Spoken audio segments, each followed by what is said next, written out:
Ngayong araw nga pala ay may lakad ulit kami mga suki. At syempre kasama ulit namin si Baby Mael. Sa gitna nga ng biyahe ay napatigil kami. Naku, mabubudol pa yata kami. May nagpapara nga dyan yung mga nakaputi na yan.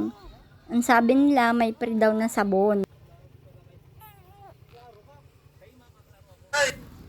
Pero nung nagkwentuhan na, ang ending, 3 peraso daw ay 399. Kaya sabi ko naman, ay ang mahal, wag na. Bibili na lang ako ng Ariel sa tindahan.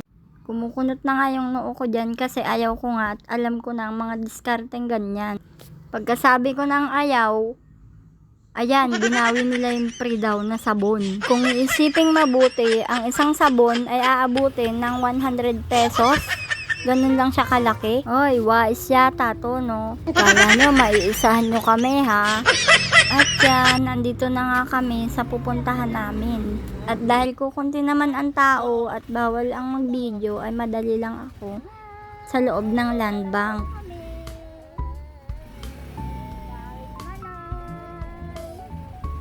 Habang pauwi kami, ay nakatulog na nga rin si Baby Mael. Nagmamadali nga rin kaming umuwi dahil may hinahabol pa akong pa-order.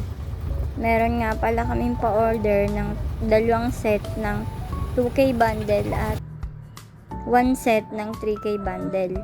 Yan lang po. Maraming salamat po ulit sa mga order ngayong araw. God bless!